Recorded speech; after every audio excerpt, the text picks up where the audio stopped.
Jayo Radha Madhava Kunja Bihari.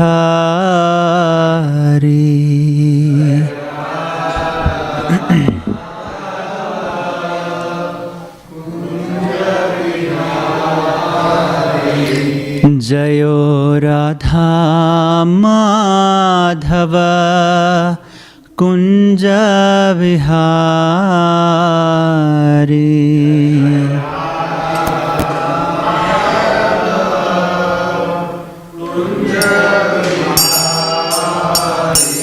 Jaya Gopijana Vallabha Girivaradhari.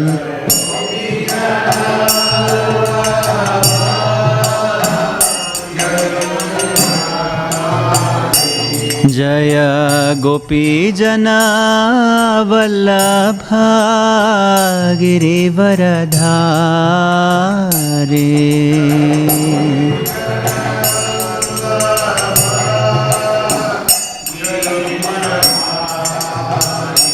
Jaya Radha Madhava Kunja Bihari.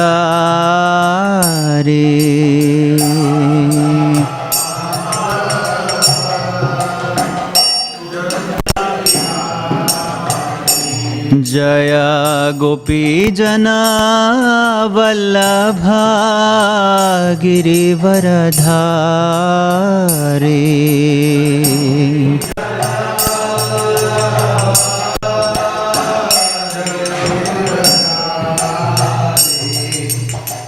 Yashodanandana Brajajana Ranjana.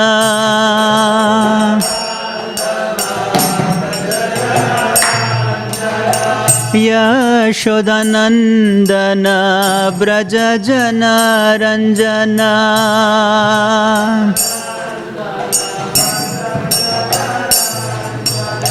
Yamuna Tira Banchare.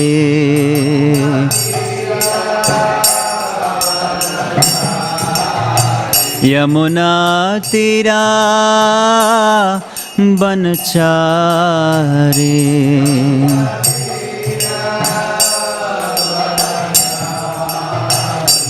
Jayo Radha Madhava Kunja Vihari.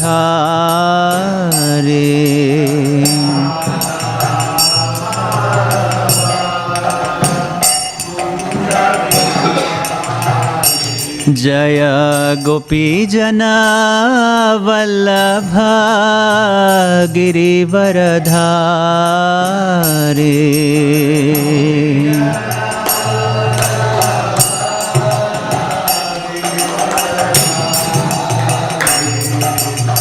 Yashodanandana Brajajana Ranjana.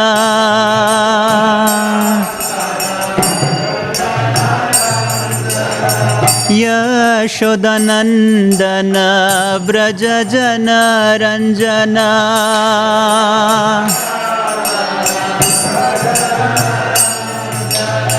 Yashodanandana Brajajana Ranjana.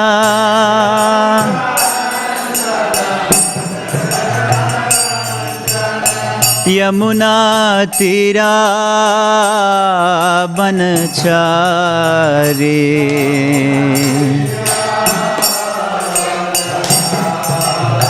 Yamuna Tira Banchare.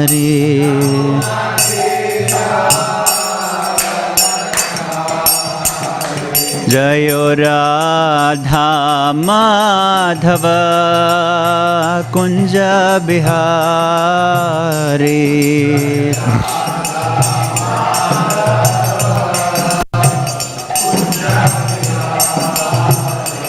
Jayo Radha Madhava Kunja Bihari.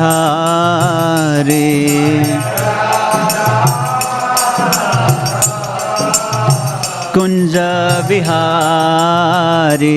Hare Krishna, Krishna Krishna Hare Hare, Hare Rama, Rama Rama, Hare Hare, Hare Krishna.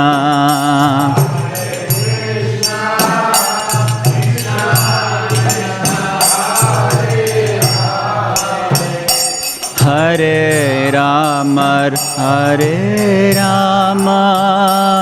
Rama Rama, Hare Hare, Hare Krishna, Krishna Krishna, Hare Hare, Hare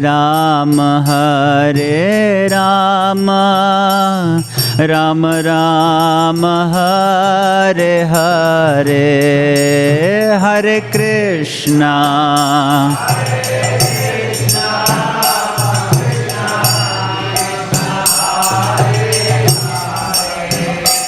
Hare Rama,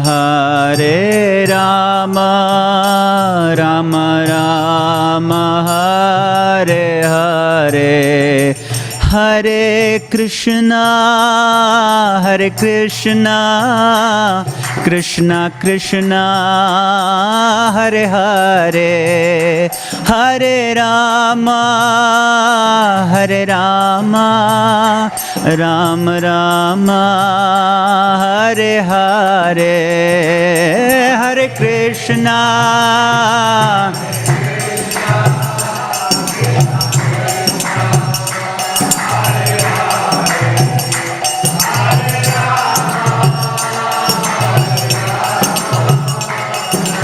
Rama, Hare Hare, Hare Krishna, Krishna Krishna, Hare Hare, Hare Ram, Ram Ram, Hare Hare, Hare Krishna,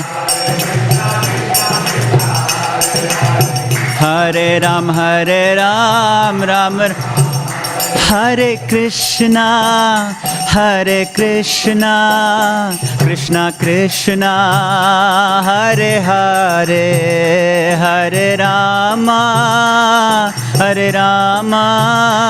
Ram Rama, Hare Hare, Hare Krishna.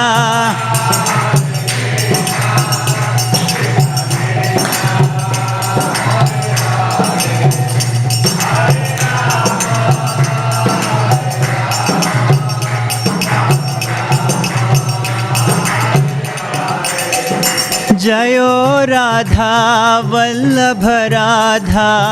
Vallabh Shri Radhe,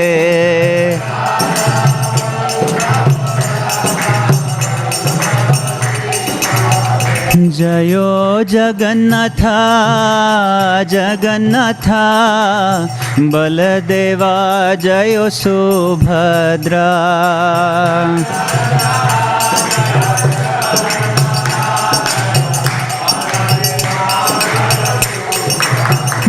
जयो गौरानिताय, जयो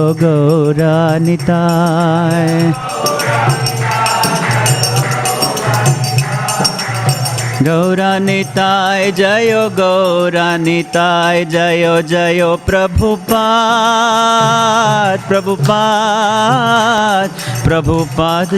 जयो प्रभुपाद।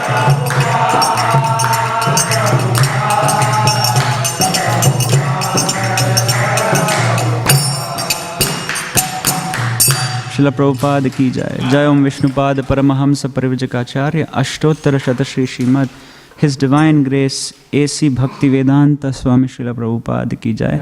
अनंत कोटि वैष्णव वृंद की जय। नामाचार्य श्रील हरिदास ठाकुर की जय। प्रेम से कहो श्री कृष्ण चैतन्य प्रभु नित्यानंद, श्री अद्वैत गदाधर श्रीवासादि गौर भक्त वृंद की जय। श्री श्री राधा कृष्ण गोप गोपीनाथ श्याम कुंड राधा कुंड गिरि गोवर्धन की जय। वृंदावन धाम की जय, मायापुर धाम की जय, जगन्नाथपुरी धाम की जय, गंगा माई की जय, जमुना माई की जय, भक्ति देवी की जय, तुलसी देवी की जय, समवेद भक्त वृंद की जय। ग्रंथराज श्रीमद् भागवतम की जय। All glories to the assembled devotees. All glories to the assembled devotees. All glories to the assembled devotees. All glories to Shri Shri Guru and Gauranga. All glories to His divine grace. Srila Prabhupada की जय। नमो ओम विष्णुपादाय कृष्ण प्रेष्ठाय भूतले श्रीमते भक्तिवेदांत स्वामिनिति नामिने। नमस्ते सारस्वते देवे गौरवाणी प्रचारिणे निर्विशेष शून्यवादी पाश्चात्य देशतारिणे।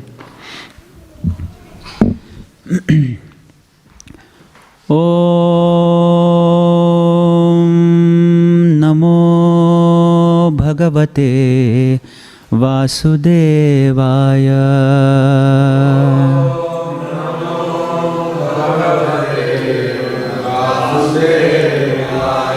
ओम नमो भगवते वासुदेवाय।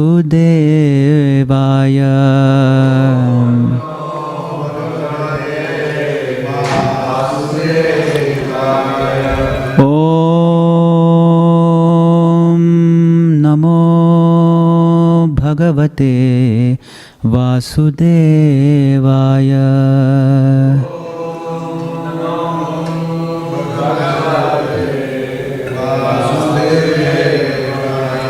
नारायणं नमस्कृत्य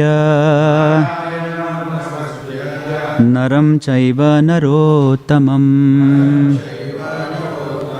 देवीं सरस्वतीं व्यासं ततो जयमुदीरये। नष्टप्रायेषु अभद्रेषु नित्यं भागवत सेवया। भगवतिरुत्तमश्लोके भक्तिर्भवति नैष्टिकी। कृष्णाय वासुदेवाय देवकी नंदनाय च नंदगोपकुमाराय गोविंदाय नमो नमः। Hare Krishna. Welcome all of you for today's discussion of Śrīmad Bhāgavatam. We are reading from Canto 7, Chapter 5, titled as Prahlada, the saintly son of Hiranyakashipu. We are reading from verse number 15. Shri Narada Uvacha Etavad Brahmana Yoktva Virarama Mahamatihi Tam Sannibhartsya Kupitaha Sudino Rajasevakaha. Shri Narada Uvacha Etavad Brahmana Yoktva Virarama Mahamatihi Tam Sannibhartsya Kupita Sudino Rajasevakaha. Shri Narada Uvacha Etavad Brahmana Yoktva Virarama Mahamatihi Tam Sannibhartsya Kupitaha Sudino Rajasevakaha. Prabhuji. Shri Narada Uvacha Etavad Brahmana Yoktva Virarama Mahamatihi Tam Sannibhartsya Kupita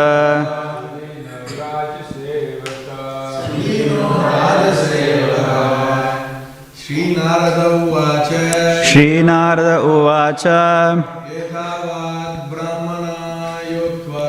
Etavad Brahmana Yoktva Virarama Mahamatihi Tam Sannibharsya Kupitaha Sudino Rajasevakaha. Śrīnārada Uvaca Etavad Brahmana Yoktva Virarama Mahamatihi Tam Sannibharsya Kupitaha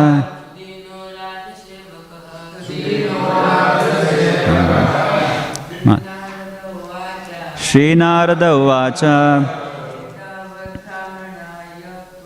Etavad Brahmana Yoktva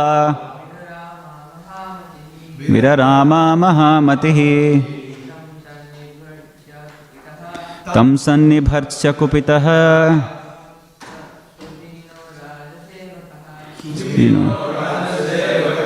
Matajis. Śrīnārada Uvaca Etavad Brahmana Yoktva Virarama Mahamatihi Tam Sannibharsya Kupitaha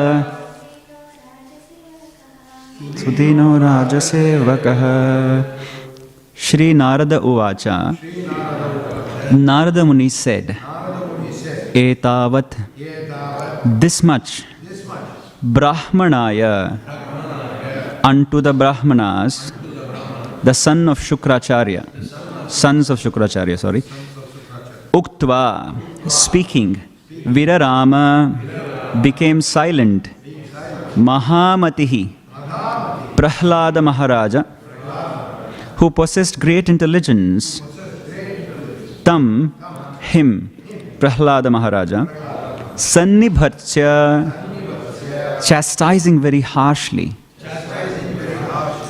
Kupitaha, being angry, Sudinaha, poor in thought, or very much aggrieved, Rajasevakaha, the servants of King Hiranyakashipu. Translation and purport. By His divine grace, Srila Prabhupada ki jai. The great saint Narada Muni continued, the great soul Prahlada Maharaja became silent after saying this to his teachers, Shanda and Amarka, the seminal sons of Śukracharya.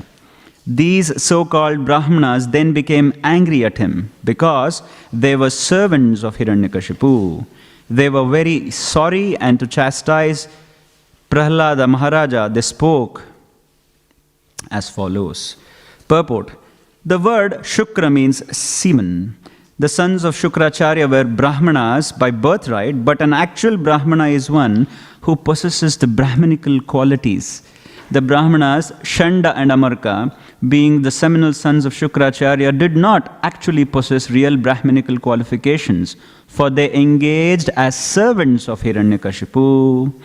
An actual Brahmana is very much satisfied to see anyone, not to speak of his disciple, become a devotee of Lord Krishna. Such Brahmanas are meant to satisfy the Supreme Master. A Brahmana is strictly prohibited from becoming a servant of anyone else, for that is the business of dogs and Shudras. A dog must satisfy his master, but a Brahmana does not have to satisfy anyone. He is simply meant to satisfy Krishna. Anukolena Krishna Anushilanam. That is the real qualification of a Brahmana.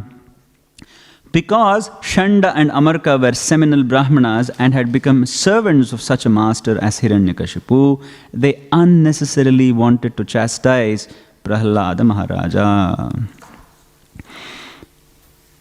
Om Ajnanatimirandhasya Jnananjanashalakaya Chakshurunmilitam Yena Tasmai Shri Gurave Namaha. Shri Chaitanya Manobhishtam Sthapitam Yena Bhutale Swayam Rupa Kada Mahyam Dadati Swapadantikam Vandeham Shri Guru Shri Yuta Padakamalam Shri Guru Vaishna Vamscha Shri Rupam Sagrajatam Sahagana Raghunathanvitam Tam Sajivam Sadvaitam Savadhutam Parijana Sahitam Krishna Chaitanya Devam Shri Radha Krishna Padan Sahagana Lalita Shri Vishakham Vitamscha He Krishna Karuna Sindho Dinabandho Jagatpate Gopesha Gopika Kanta Radha Kanta Namostute Tapta Kanchana Gaurangi Radhe Vrindavaneshwari Rishabhanu Sute Devi Pranamami Hari Priye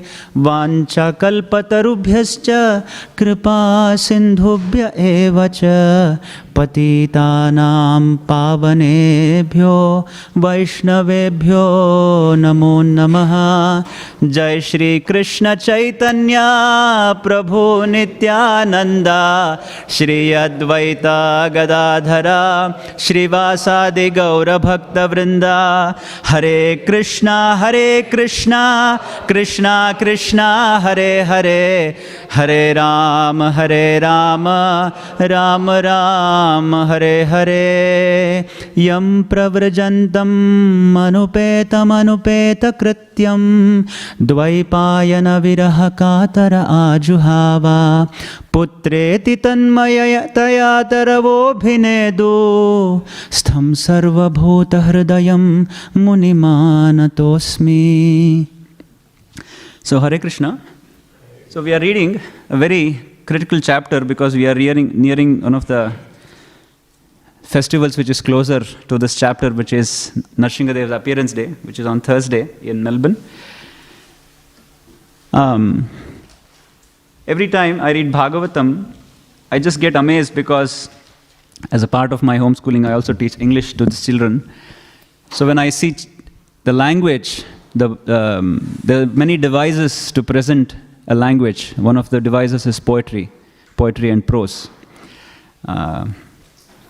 So scriptures like Śrīmad Bhāgavatam and many scriptures explain and present so many topics. It could be social, it could be political, it could be loving dealings, it could be devotion, so many topics, but they all present in terms of prose and poetry. We see Canto 5 was all prose in the sense it's dialogues. And poetry is verses where you have shlokas and where you can put chandas shastra on it, which is meter, and then you can sing them so nicely. So that's how Śrīmad Bhāgavatam presents the eternal, transcendental topics in such a beautiful way. Now, in this chapter, what has happened is, as we had discussed a few weeks ago, Hiranyakashipu, Prahlada has returned home on the Anadhyayana. Anadhyayana means holidays. On a holiday he's returned home, and Hiranyakashipu very lovingly to his son, because he thinks he's my son. So he puts him on his lap and he has asked, "My dear Prahlada, what have you learned in my university?" Hiranyakashipu's university. So he wanted to see if his syllabus is all being maintained.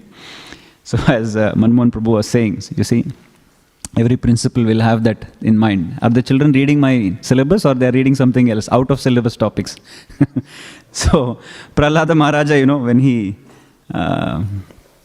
sat on the lap, he had said, Tat sadhu manye suravarya dehinam sada samudvigna dhiyam asadgrahat hitvatmapatam grihamanda kupam vanam gato yad dharimashrayeta. So he had said, that subject tat sadhu manye suravarya dehinam sada samudvigna dhiya asadgrahat.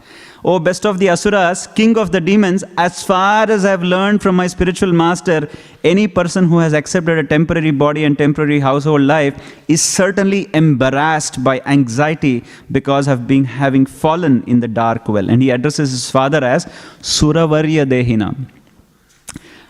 So, from there, the discussion has followed until now.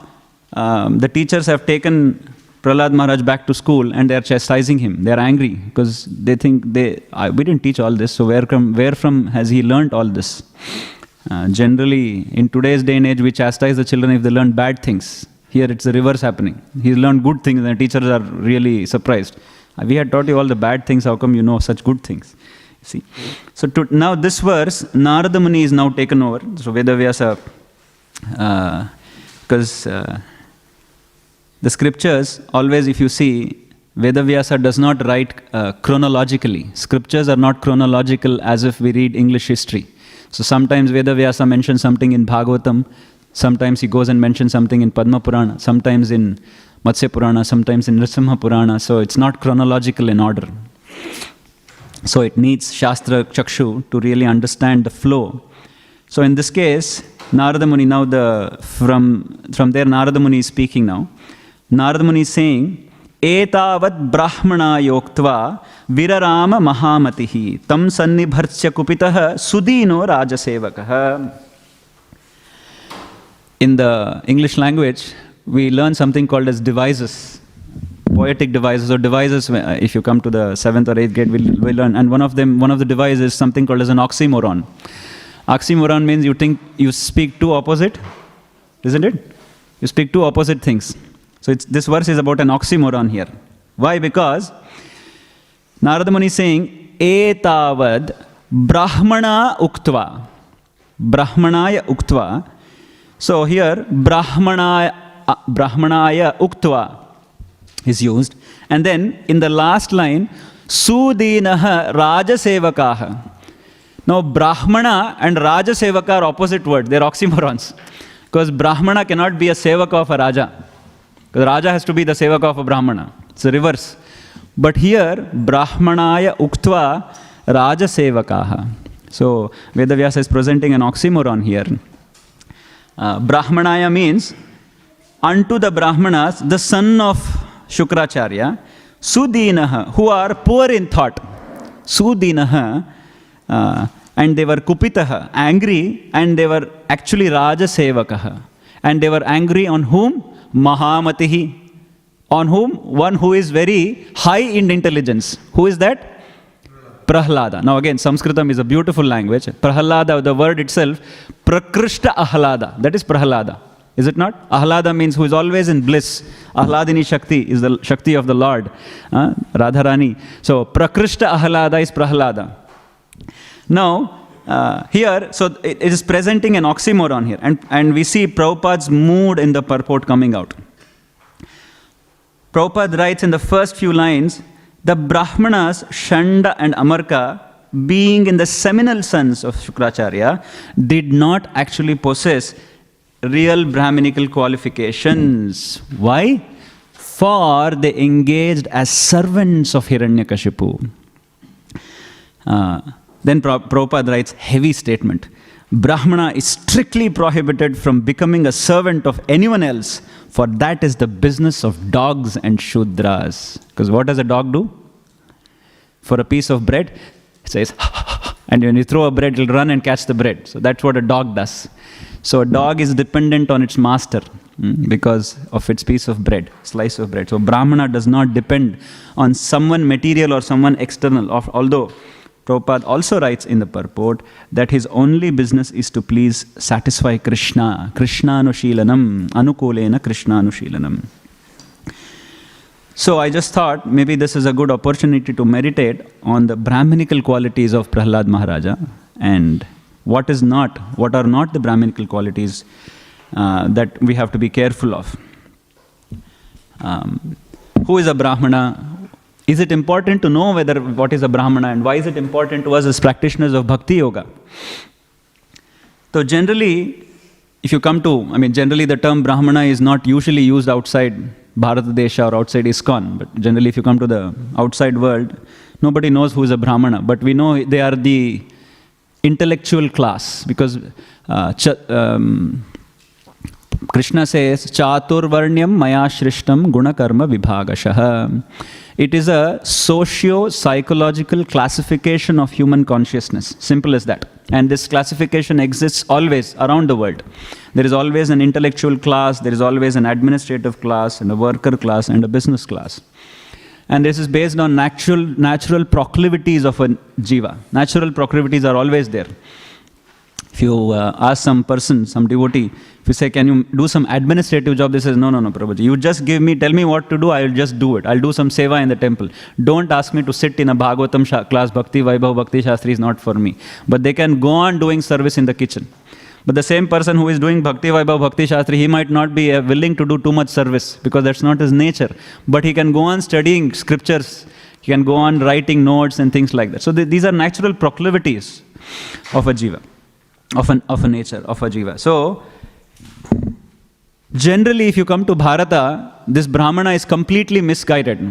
When you ask who is a Brahmana, they will say, one who is born to a Brahmana is a Brahmana. Or come to North India, one who has the surname Chaturvedi, Trivedi, all this is Brahmana. Why? Because Chaturvedi means one who follows the 4 Vedas. Trivedi means one who follows the 3 Vedas. Actually, there are 3 Vedas, and then Atharvana is the 4th Veda. So, like that. So, one who has surnames, or one who has a specific gotra, Bharadwaja gotra, that gotra, this gotra, or finally one who has that thread. They are all identified as Brahmana. If you don't have the thread, you are not a Brahmana. If you don't have a proper surname, you are not a Brahmana. This is a general notion in today's external world, especially in the Bharata Bhumi. These are all going away nowadays, but generally it is still prevalent. This classification is called as caste Brahmanas. Caste Brahmana means those who believe that if I am by birth Brahmana, I am a Brahmana, irrespective of having qualities. Just like Shanda and Amarka, although they were born of Shukracharya, they did not have the courage to speak the truth. Of course, they have read the scriptures, but they are not presenting the scriptures as it is. They are not glorifying the Lord, but they are glorifying Hiranyakashipu, because Hiranyakashipu is their master who is paying their salary. Bank account he is putting money, Hiranyakashipu. Now, generally when we come to ISKCON, what is the definition of a Brahmana? Who goes into the altar, yes. Who goes into the altar, or? Prabhuji? Who else? Sorry? Shastras very well. Okay, yeah, good. That's a nice understanding. Otherwise, cooks for the deities, exactly. One who cooks for the deities, one who bathes the Lord, one who gives Bhagavatam class, or one who is second initiated. So these are general notions. Of course, we know what is a fact, but generally we come upon like this. But this is also not true, because this is called as not caste Brahmana, but this is apprenticed Brahmana. Apprenticeship means we are all apprentice. We are being trained to become Brahmana. And ISKCON is the only sanstha probably in the whole world or the universe which gives apprenticeship for a Brahmana. And nowhere else, actually. Practically absent. But the actual definition Krishna gives in the 18th chapter of Brahmana. What is that? What is the definition Krishna gives? 1842. Shama damah tapaschaiva. Samadamah tapas saucham kshantirarjamamevacha jnanam vijnanam astikyam brahma karma svabhavajam. Shama damah tapas saucham.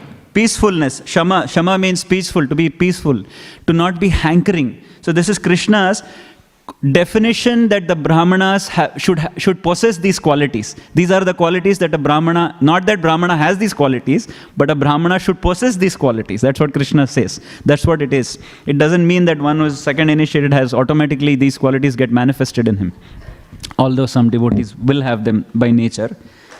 So, like this, scriptures define the qualities that the Brahmana should possess. Many places in Mahabharata this is defined. Many Puranas also define it.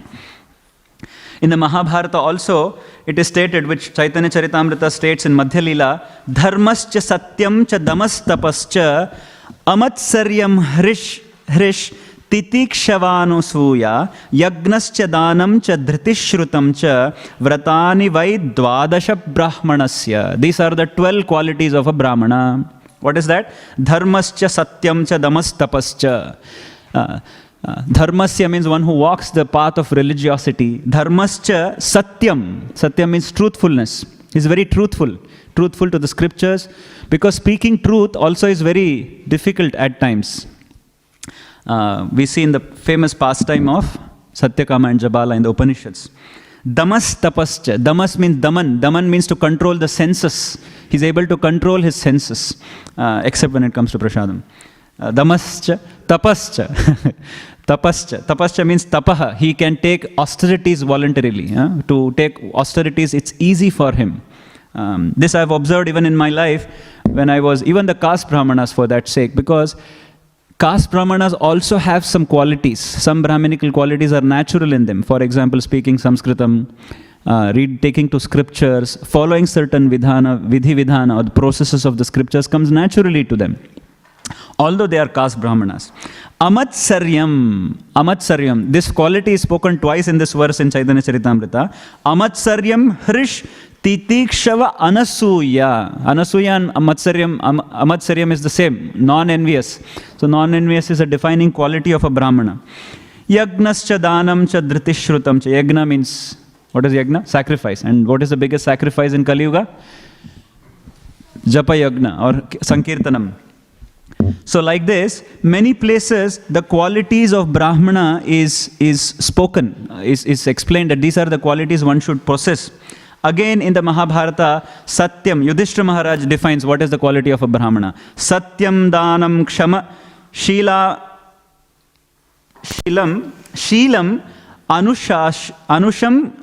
anushanshayam tapogrhana darshanayat drishyante yog Yata nagendrasya brahmana iti smritaha, means uttering truth always, to donate, to forgive, to be virtuous, not be cruel, to do penance and to be kind always. One who have these qualities is known as a brahmana. In fact, if you see the dealings of one of the greatest brahmanas Bharata Bhumi had, of course there are so many brahmanas, but in the case of brahmana who was political also, in case of Chanakya or Kautilya, we see these qualities are manifest. Although he was there ardently choosing a king who can bring the whole Bharata Bhumi together, which was Chandragupta. Although he had brought up this king, he was never surrendering to the king, because although he was ruling the whole country, Chanakya still lived his simple life. And Chandragupta, he made sure Chandragupta was still serving the Guru, even though he was the king of the whole country in that sense. So, in that sense, he speaks the truth, but at the same time donates knowledge, but at the same time, he remains very simple in his living. So, these are the qualities that define a Brahmana. Now, the first quality, if you meditate on the first quality, Shamaha. Shamaha means one who is always peaceful. Prabhupada says in one of the discussions, room conversations, na shoshati what is that? Na shoshati na kankshati. Kanksha. Akanksha means to have lot of desires. A Brahmana doesn't have a lot of desires. He's very simple. And he's not hankering for things. So therefore he remains peaceful. But at the same time, he's very courageous. He's very bold and he's very brave. So to be brave and at the same time be very peaceful, this is a defining quality of a Brahmana, because a Brahmana is not afraid of external material circumstances.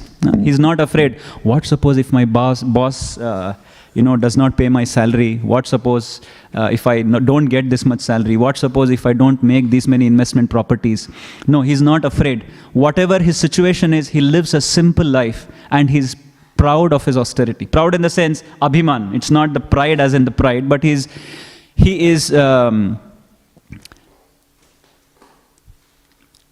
proud that the way he lives in a simple way. For example, how many of you know Raghavendra Swami from the Madhva Sampradaya? There was a yati, there was a saint from the Madhva Sampradaya called Raghavendra Swami, and he was in the 15th century.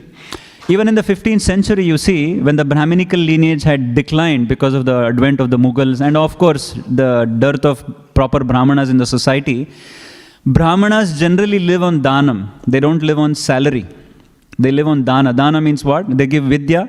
Students come to their house, they teach, and then the students will bring necessary groceries. Somebody brings vegetables, some gives milk, some gives grains, and whatever comes as dana, the Brahmana lives on that particular dana. So Raghavendra Swami was doing this, but sometimes some shepherd and cowherd boys, shepherd boys used to come. And then he used to say, if they come, anybody who comes hungry for knowledge, he used to train. Because of that, the Brahminical society got angry. How come you are training and giving Veda Bhyasa, Veda Pata to those who are not adhikaris of that? So we will not send children to you. We will take our children back. So then what happened? The Dhanam, which was coming to him, stopped. And then he was living in utter poverty. Raghavendra Swami was living in utter poverty. They did not have even proper milk to drink also, no cow also. They were very poor. And he had a child. He was a grihastha then. So when they were living in abject poverty, Raghavendra Swami's Dhrida Sankal means courageous determination that I'm always surrendered to the Lord. The Lord is trying to keep me like this. I'm happy to be like this. Whatever the Lord has ordained, I'm happy to live. But the wife of Raghavendra Swami was hankering because the child hadn't had anything for a few days. So what she does, she goes out to the neighbor's house and she does bedside service. You know what is bedside? Wash the paraphernalia of the Lord. And because of that, the neighbor gives her some milk. She gives her some milk. And then she comes and starts feeding the milk to the child. So this is an episode described in the life of Raghavendra Swami. And Raghavendra, the Yati, that Raghavendra Tirtha says, what is this? Where did you get the milk from? She says, I washed the utensils of my neighbor, paraphernalia of the Lord only. They gave me some milk. Immediately he says, you have become so weak that you cannot trust that shalagram water is enough, tulasi and shalagram water is enough for you, that you had to go and become a Shudra to work and earn the milk, and that milk you are trying to feed to your child, so you have become dharma brashta. So before you consume that milk and become dharma brashta, throw that milk away and feed the shalagram water that we have worshipped the shalagram with. So this was the conviction that he had. The Lord is trying to keep us in one way, and you are trying to overcome the Lord's situation that the Lord has put you in by your own means, by working for someone and earning money. So why are you becoming dharma brashta? So this was the conviction people had in that Brahminical lineage. Why? Because they were completely surrendered to the Lord. In whatever situation they are always surrendered to the Lord. This had made a very big impact to me when I read the Charitra a long time back, to say how strong one must be to live like that. Of course, one may think, what is wrong in washing the dishes and bringing some milk? It's very simple thing. But actually, if you think from a Brahminical perspective, they don't like to work for a salary. Because then the moment I start, so if you really see how this psychology works, the moment I come to the position to know that I can earn and sustain myself by working, that means my dependence on the Lord reduces. To that degree that I can earn and I make money. Oh, I can earn, I can make money. So therefore, I am a man of myself. Where is the dependence on the Lord? Now, I am still depending on the Lord. No? So it's a subtle consciousness to say, no, I will completely depend on the Lord, so that I'll put the Lord in anxiety to say, oh, my devotee is struggling, so let me somehow manifest something to him. And then if the dana comes, that is fine. If you see in the pastime of Bora, the Bora was a pot maker in Maharashtra. He was making clay pots, and sometimes some saints come to his house and he doesn't have anything to feed them, no money at all.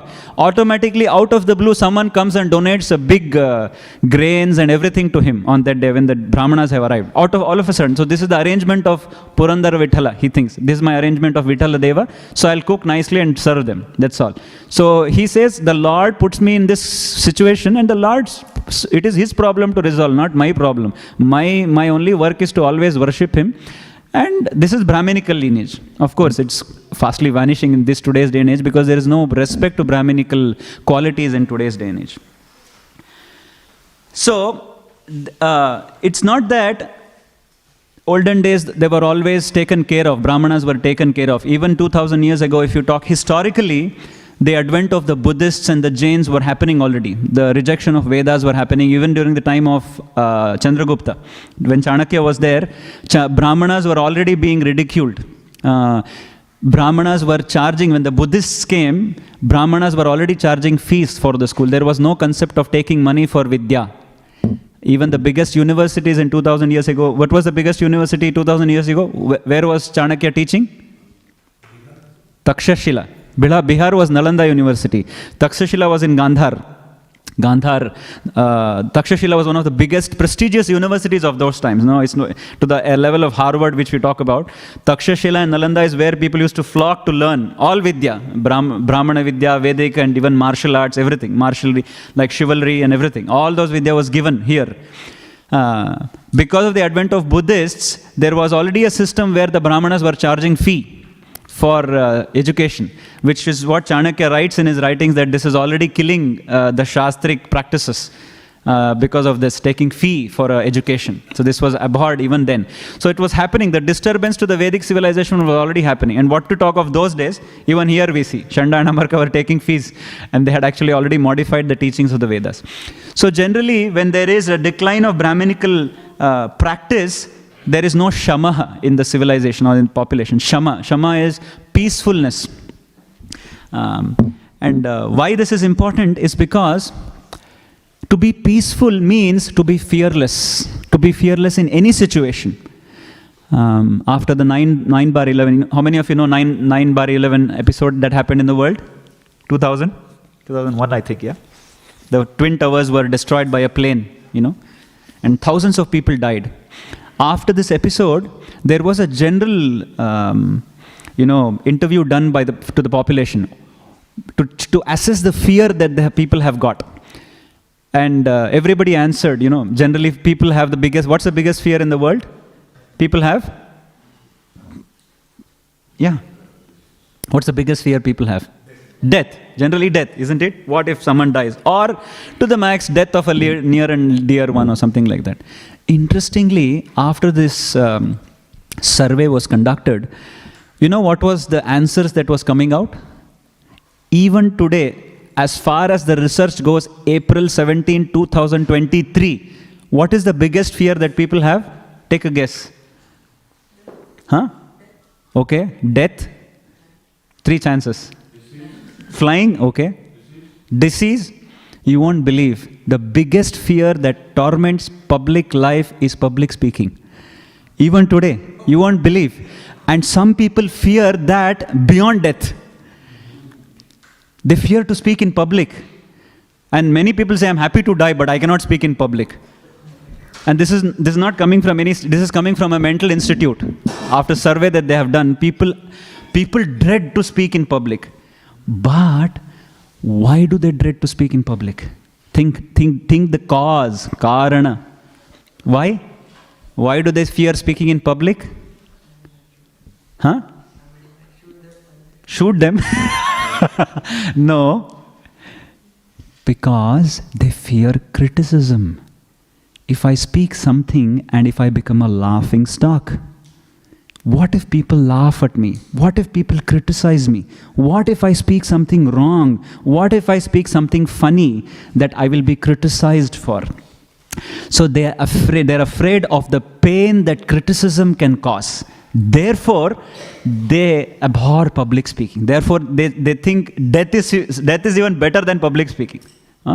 But because we are in the movement of the biggest university in the world, which is Srila Prabhupada's International Society for Krishna Consciousness, public speaking is not a problem for us.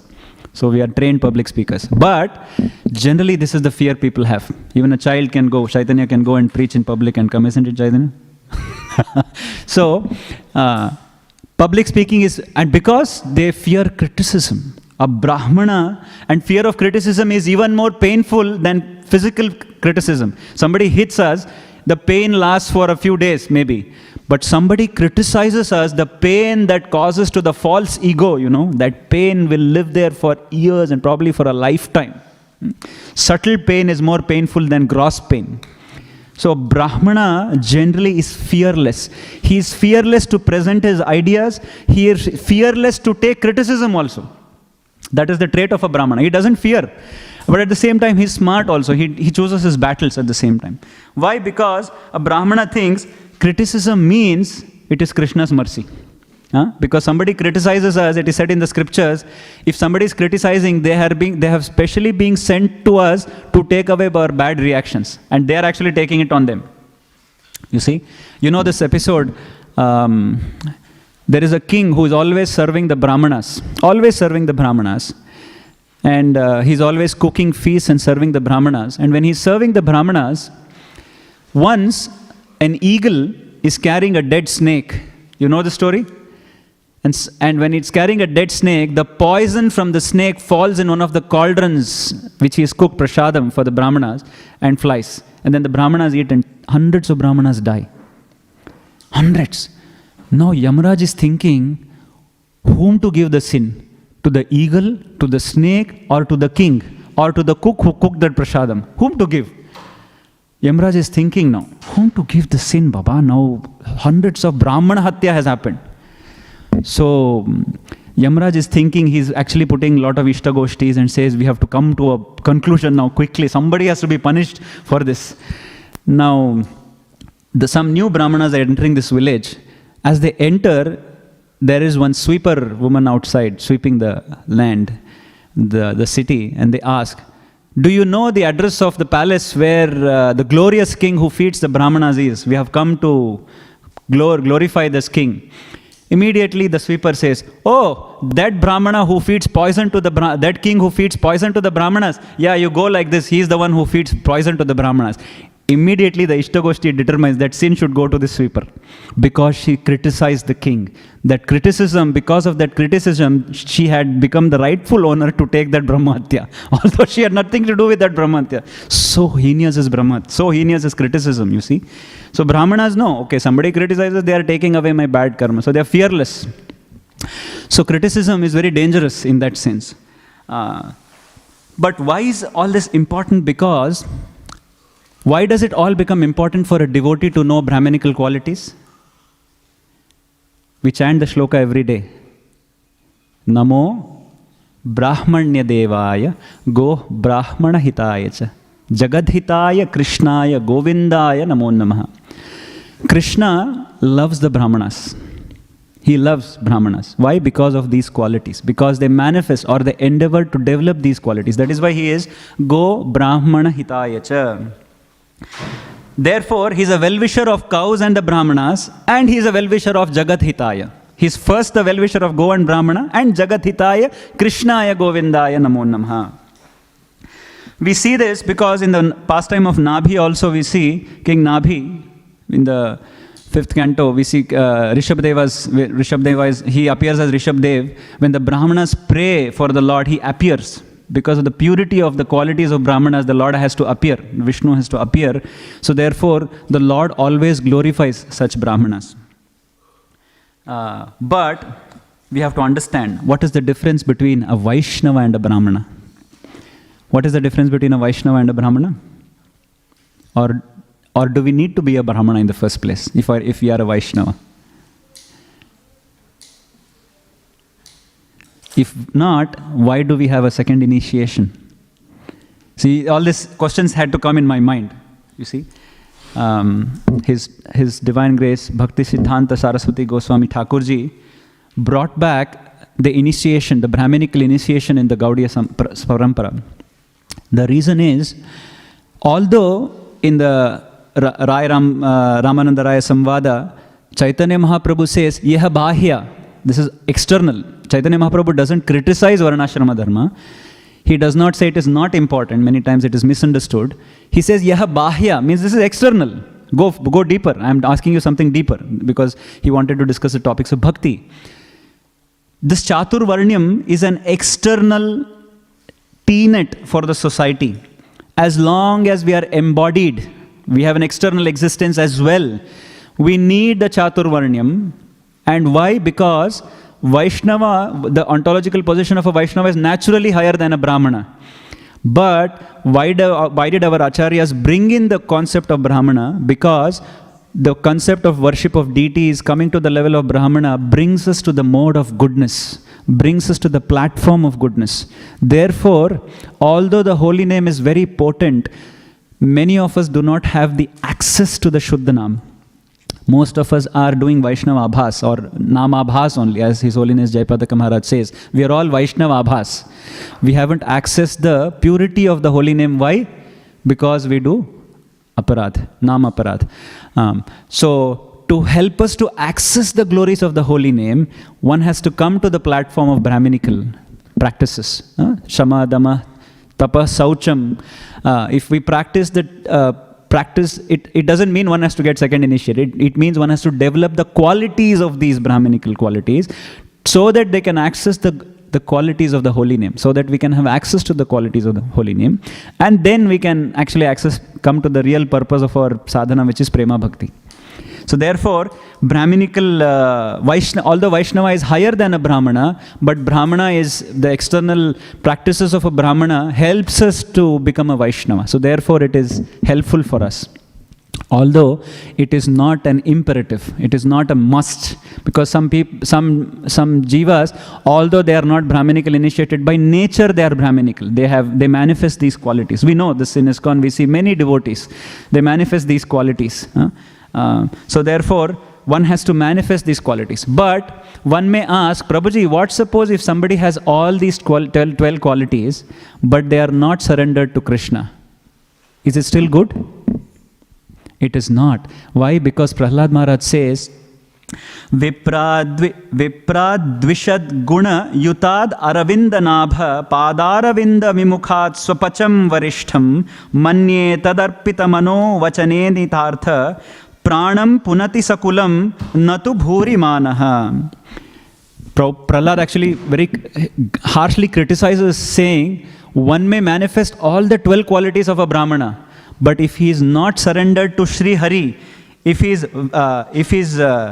Padaravinda, Aravinda Nabha Padaravinda Vimukhat.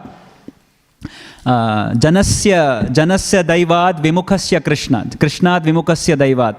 If we are Vimukha to Krishna, Viparita Mukha, means if we are away from Krishna, although one may manifest all these 12 Brahminical qualities, it's of no use. So these 12 qualities should take us towards Krishna.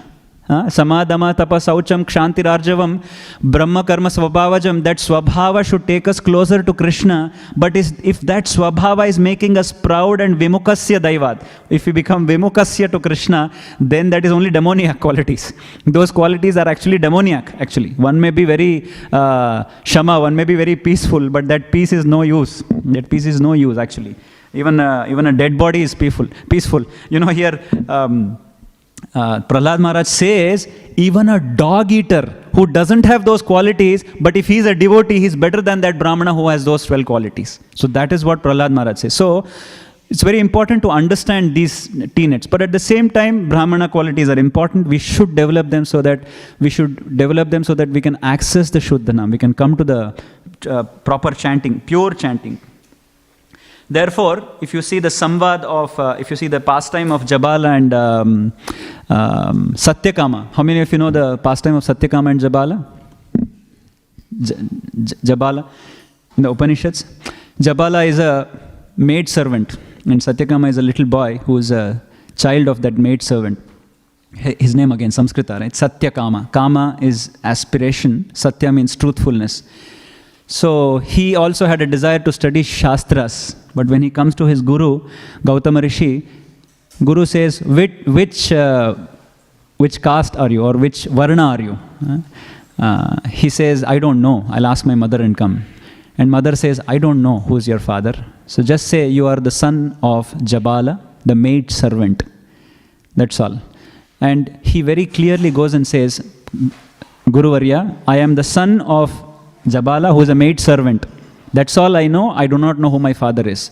Gautama Rishi says, that means you are a Brahmana. How? Because of his nature.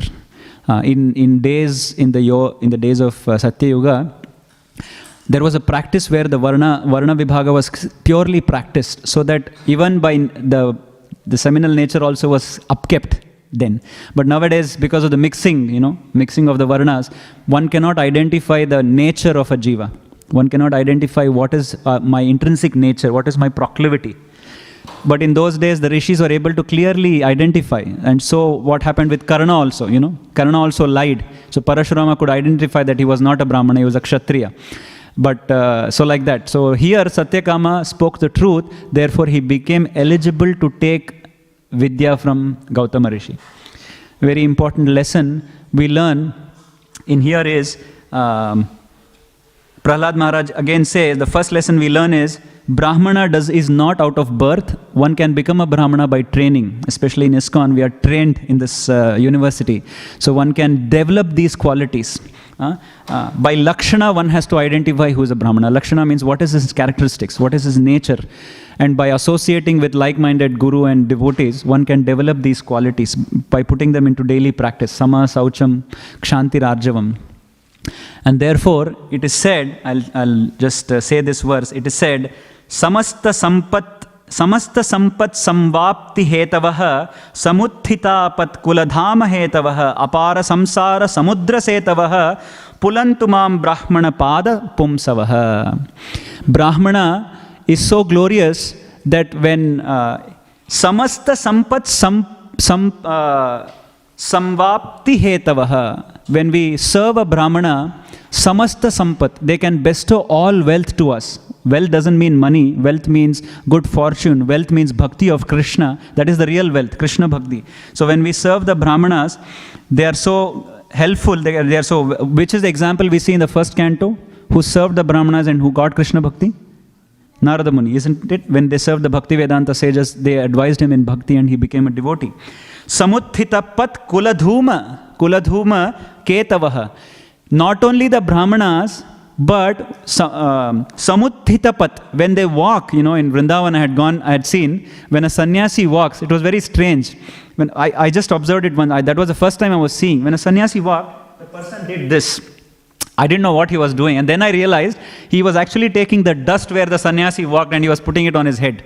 That was so amazing that he did not feel at the feet of sannyasi. He took the dust where the sannyasi had stood and took that dust and took as a blessing. So this was when I saw the Brajvasis do this. Samuthita pat kuladhuma hetavaha. When you take the dust of a Brahmana, it is like a dhuma, dhumaketu, like a comet. That comet of fire can destroy the sins. Kuladhuma hetavaha. Any untoward dangers, any inauspiciousness that will come in our life will be destroyed when a Brahmana's lotus dust comes into our house. That is the power of a dust of a Brahmana's feet. What to talk of a Brahmana?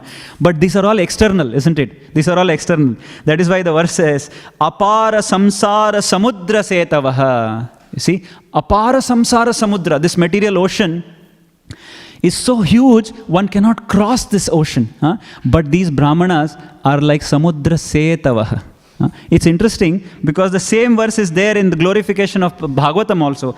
Namami devam karunanidhanam tamala varnam suhitavataram apara samsara samudra setum bhaja mahe bhagavata swarupam. Bhagavata is like that. It is apara samsara samudra setum. When we read Śrīmad Bhāgavatam, why? Because it is namami devam karunanidhanam tamala varnam suhi avataram.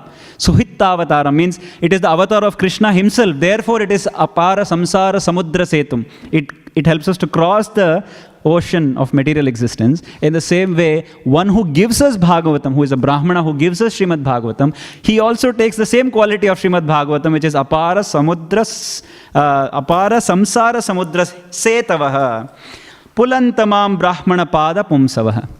So therefore we should always be worship. This Brahmana's lotus feet is always worshipable. And therefore, because of Srila Prabhupada, when he put his foot in these countries, Australia now, Melbourne, now because of the dust of the lotus feet of Srila Prabhupada and the glorious followers of Srila Prabhupada, this dham has become such glorious so that attracts us towards Krishna and Krishna bhakti. So this is the power of the dust of the lotus feet of a Brahmana who is always anukulasya Krishnanu Sheelanam, who is always endowed in the service of Krishna. So therefore, I'll stop here, just summarizing. Narada Muni is actually giving an oxymoron here to say, these are the so-called Brahmanas or Brahma Bandhus, born to the Shukracharya, the sage Shukracharya, but they are actually forgotten their existence as Brahmana and they have become Sudinaha. Dinaha means very poor in their thought, and they are chastising the Mahamatihi who is Prahlada, Prakrishta Halada, and they have become Rajasevakaha. So thereby this helps us to understand the glories of Brahmana, the glories of Vaishnava Brahmana, so that we can make our sadhana a little better and we can walk towards the path of Krishna Bhakti. So I'll stop here. Thank you very much for helping me to learn Bhagavatam. I was only speaking so that I can learn something for myself from this study. If there are any questions or comments, we can discuss for a while.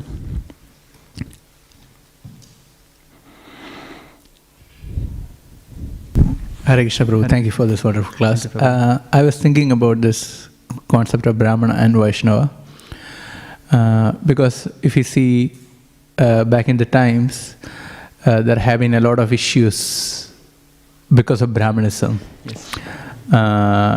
For example, primarily because of the caste Brahmins and the whole social disturbances, yes, we could say, because of that.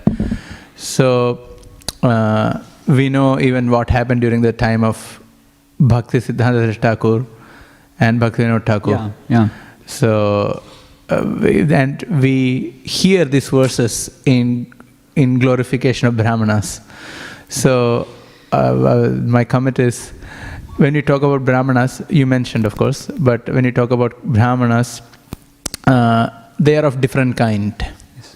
But ultimately, when we actually speak Brahmana, especially as it is mentioned as a, samsara, what is that? Samsara? Apara samsara samudra setava. Samudra, apara samsara samudra setava. So there we are actually referring to only Vaishnavas, because otherwise there can be a lot of confusion, because that's what even the proponents of Brahmanical culture, not devotees, only Brahmanism, as it is mentioned, the 12 qualities by Prahlad Maharaj. Those people, when they said only Brahmanas are allowed to study Shastra, allowed to worship the deity, etc., they were quoting all these verses where there are glorification of Brahmanas. So it is being very much misunderstood. That demigod worshippers, they are also Brahmanas. They do samskaras, they are also Brahmanas. However, when we glorify Brahmana in this level, we are actually talking about Vaishnavas. Yes. That too, because otherwise there can be a bit of a confusion. You mentioned at the last part time saying, I was just thinking about it. Absolutely. So. Thank you, Prabhu. Thank you so much. Hare Krishna. Thank you. Hare Krishna. Just adding, thank you so much for adding that, Prabhuji. In fact, Prabhupada many places says Brahmana means Brahma Janati iti Brahmana. One who knows Krishna, they are a Brahmana. One who doesn't know Krishna, they are actually not Brahmana actually.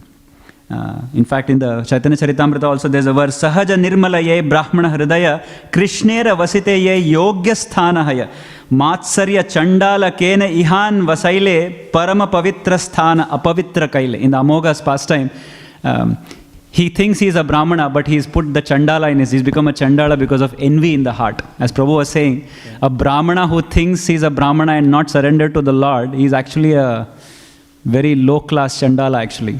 So in other words, the highest understanding of Brahmana is a Vaishnava. Is a Vaishnava, yes. So that's why we use the term generally use the term Vaishnava. Vaishnava, to make it clear. In fact, these days it is taboo to say Brahmana also in India, because the moment you say Brahmana, you're an outcast in the society, which is a good thing in one sense. Okay, we can use Vaishnava. Hare Krishna. Thank you, Hanuman. Prabhuji. Thank you so much. Very wonderful class. I was hearing all through my way, so I didn't miss anything right from the beginning. Now, I've got two questions. Number one, what is oxymoron? And number two, how to become really deep in the lotus feet of Krishna so that we are completely surrendered to Krishna. Because that is the most important thing, is surrender. Yes, Prabhuji. So how to get absorbed in the lotus feet of Krishna in such a way, besides chanting the holy name and deity worship and association of devotees, all those 5 angas. So how to get absorbed in the lotus feet that Krishna really accepts us? I can only answer the first question, Prabhuji. Oxymoron is talking about two different things at the same time. What is it? two different things. Oxymoron is talking to opposite things. What's an oxymoron? Gauranga. Pretty nice. Yeah. Pretty bad. Yeah. When it's bad, and also pretty. It's pretty ugly, they say. So pretty ugly, it's an oxymoron. So you talk about two opposite things. So here Brahmana and Sevaka was spoken. So two opposing things is being presented like an oxymoron. And I do not have the realization to that level how to deepen, whatever you know. What I've heard from His Grace Gaurang Darshan Prabhu, he was here. What struck my heart in one of the lectures he was saying is to come to the platform of Nishtha.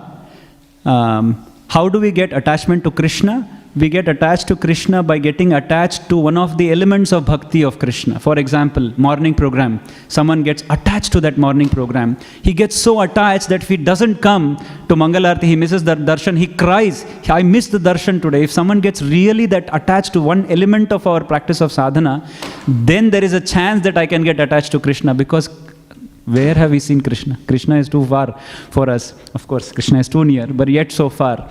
So he was saying that hit my heart that we should get attached to one of the angas of bhakti so much that we have to radically get attached. For example, if I get attached to my 16 rounds in one sitting, if I don't do that, I should get pain in my heart. I did not do my chanting in one sitting. I did not come and take darshan of the Lord in Mangalarti. But one must not say, anyway, 7 o'clock darshan is open. I will take the darshan then.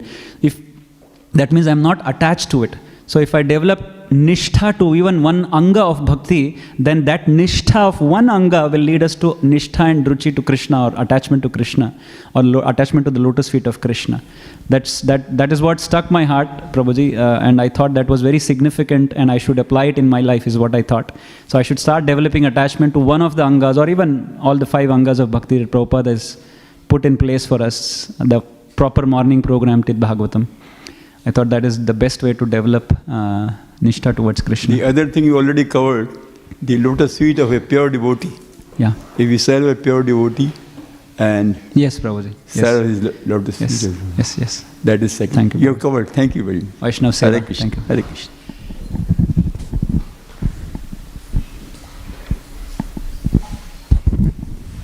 Hare Krishna, Prabhu. Thank you for the wonderful class. I just want to kind of get to clear up the in the purport. I think Prabhupada said, that Brahmanas don't depend on any master. Yeah. But then in our, ISKCON culture or Vaishnava culture, we address everyone as Prabhu, as master. Yes. And then we surrender to a spiritual master. Yes. So how do we understand this technicality? So actually, if you remember, I said they don't depend on a material master. That's all. So the question is, in the purport, Prabhupada says one should not depend on any master. He's not a servant of anyone. But that's only in a material sense. He's always Krishna's. He's always meant to satisfy Krishna. So therefore, he sees Krishna in everyone. So therefore, we address everyone as Prabhu, because we are addressing the Prabhu inside that devotee, the super soul inside.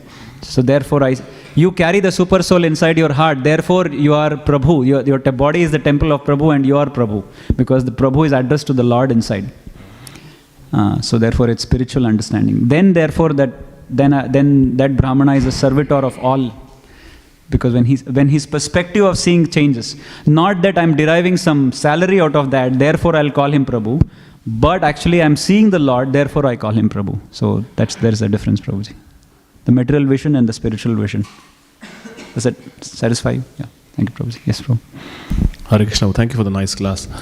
Question regarding when Gopavanish Prabhu was saying about Brahmana is closer to Vaishnava. So all the qualities of Vaishnava or Brahmanas will be obviously similar to qualities of Vaishnava. Adding Vaishnava already has all the qualities that a Brahmana has. Okay. Yeah, Vaishnava is someone superior to a Brahmana in that sense, because Vaishnava is the original position of a jiva. Yeah. Brahmana is still an external socio-psychological definition in one sense, but the deeper definition of Brahmana is a Vaishnava only, but generally it's a socio-psychological definition. But he has already got all the qualities that a Brahmana should have. Based on that, does Vaishnava come from any Varna, or he has to come from Brahmanical? Because it could be a Shudra Vaishnava, No, Kshatriya Prahlad Maharaj says even a dog eater can be a Vaishnava. Even a Swapacha, that verse that we read now, even a Swapache, that verse in 7, 9, 10, Viprad Dvishad Guna Yutad Aravinda Nabha Padaravinda Vimukhat Swapacham Varishtam. Swapacham is Varishta. The person who dog eater is Varishta than a person who is Vimukha to Krishna. He might have all the 12 qualities, all the ornament of 12 qualities, Vedavada Rataha, but if he is not Krishna Anushilanam, then the dog eater who is a devotee of Krishna is far better than this particular Brahmana who is egoistic, who is Matsarya, filled with We've been Matsarya. hearing from childhood stories in the saints in Maharashtra who come from different castes. And Yes, different, Narmada Parikrama. Yeah. So they have perfect qualities of Vaishnava, but they don't come from the certain... No, but if they are Vaishnava, they are Vaishnavas. Yeah. No? Yeah. But we are talking of Brahmanas like Shanda and Amarka here. Yeah. Shanda and Amarka who deride Krishna, who deride the Shastras, who deride the Supreme Lord. Such Brahmanas are not Brahmanas, they are Chandalas. But those Brahmanas who are naturally inclined to Krishna, who glorify the Lord, who glorified the scriptures and the culmination of scriptures, they are worshipable, Prabhuji. They are Vaishnavas actually. They are Vaishnavas. So at least I should train myself to observe the qualities of Vaishnava no matter where they come from or which position they are handling in the society. Yeah. Right? Like a sweeper could be pure Vaishnava because Absolutely. of the dependence and complete surrender to Krishna. Yes. They might not even have the profession or external behavior. Yes. Like Shukadeva Goswami. Shukadeva Goswami was not even wearing clothes. So it's easy to... So it's external and internal, two different things. Yes. Yeah. Thank you, Prabhu. Thank you, Prabhuji. But actually in ISKCON we are trained to also demonstrate externally also so that we set an example to the society. But this happens only when we go to dhams and we see some very elevated personalities, then we have to be careful. Especially when you're doing Narmada Parikrama and all, you never know. Judging. Yeah. Yes, Prabhuji, thank you. Yes, Sevya. Hare Krishna, Prabhuji. Yeah. Thank you for the nice class. Prabhuji, you mentioned at the start how a Brahmana cannot be a servant of anybody. But we hear Prabhupada saying that we should be the servant of the servant of the people. And we are Vaishnavas, and Vaishnavas are higher than Brahmanas. So how can we understand Brahmanas cannot be servants while Vaishnavas can be servants? That's an oxymoron now. Vaishnavas are higher than Brahmanas. Brahmanas cannot be servants of anyone, but Vaishnavas are servants of the servants. So how do you understand this? That was a strong question now. No, very nice question actually. See, Brahmanas are not anyone's servants, it's only materially. Servants in the sense I don't depend on anything external master for my sustenance. That is the quality of a Brahmana. I only depend on Krishna. That's the understanding of that sentence. Vaishnava is a servant of all servants because I serve everyone so that I can take everyone to Krishna. Because in the service of Krishna, the servitude is good. This servitude is not to... See, when somebody is working for someone for salary, what is that service called as? What is that service called as? Hindi में क्या बोलते हैं उसको? Hindi में, when you go out, work for someone and earn money, what do you say that? Naukari. That is Urdu. What is Hindi? Kaam. Is it not? Kaam pe ja rahe hain. Kaam means what? Lust. Is it not? The word itself says, I'm going for my sense gratification. So when I go out and earn money and survive, that is sense gratification. I am surviving by pet puja karna hai. So Brahmana doesn't work for pet puja. Brahmana's only business is worship Krishna. And by chance, if some dhan comes, he survives on it. So that much faith he has on Krishna. So that is Brahminical. That is, Vaishnava also lives like that. But a Vaishnava sees, okay, I am okay to take money, but I will use this money in the service of Krishna. That is even more better service, because he is never, anyways, not interested in his sense gratification. See, there are two levels. One is to not be interested in your sense gratification, but I will endeavor to stop your sense gratification also. That's a higher stage. That is Vaishnava. A Brahmana thinks, I will only depend on Krishna. Vaishnava thinks, I will not depend on only Krishna. I will make sure that you also don't depend on anyone except Krishna. So that is Vaishnava. So Vaishnava is paradukha dukhi. So he will not only become a servant of the servant, he will make everyone also rely on Krishna directly. So therefore he preaches. Vaishnava preaches. So he is therefore beyond Brahmana. but at the same time he's servant of all servants because he is serving everyone as Mamaivamsha Jiva Loke Jiva Bhuta Sanatana. So he's serving everyone for not filling his senses, for not gratifying his senses, but to satisfy Krishna's senses. So that is the difference between a Vaishnava and Brahmana. Does it answer your question? Thank you, Prabhuji. Thank you for helping me with that meditation. Does it satisfy? Okay. Yes, Prabhuji.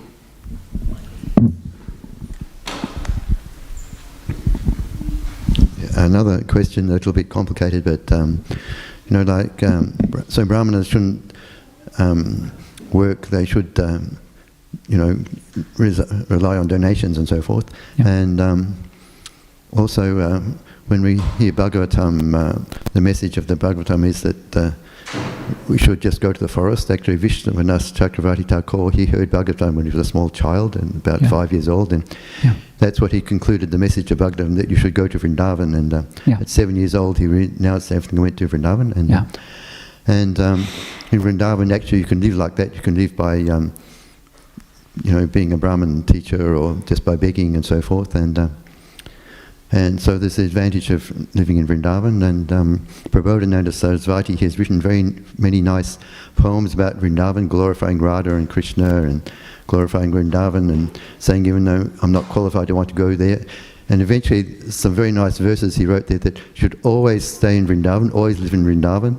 That we see the advantage of living in Vrindavan. And so actually, it's a bit hard for us all to go and live in Vrindavan, but due to Prabhupada's mercy, Vrindavan has manifested here in South Melbourne. Here's Krishna standing there right beside us. So we're in Vrindavan. And so the final conclusion that Prabhupada Sarasvati was saying, you should always stay in Vrindavan, never leave Vrindavan. He's written very nice, very beautiful poetry, writes. And he says, even if you have to live by stealing things, by robbing, always stay in Vrindavan. So the question comes, if we can live in South Melbourne here, like preferably in Dank Street, we're living in Vrindavan, and to live in Vrindavan we have to have a flat here and probably have to get a job. So getting a job, is that like a bit like what Prabhupada Sarasvati says, you have to live by stealing things or whatever. Even if you have to get a job, stay here in Dank Street and then you can be living in Vrindavan. So is that a sort of equivalent idea, saying you have to get a job and work like a Sudra to be able to live in Vrindavan? So like in Australia, in April, May, it is in 2023 in Melbourne. So is that sort of a equivalent idea that we might have to get a job to be able to live in Vrindavan, which is in Dank Street? Actually, let me clarify. Thank you very much for bringing that up. So, is it bad to get a job and stay in Melbourne because we cannot afford to go to Vrindavan? So at least we can go for a job, earn some money and stay here in Melbourne so that we can get attached to this Vrindavan. Is that what your question? Yes, this is Vrindavan here in Dank Street, this area. Yeah, so correct. And but in my talk I said a Brahmana doesn't depend on salary and things like that. While that is true, but given the current circumstances, the society does not respect a Brahmana. In olden days, Brahmana was entitled to get dan or donation.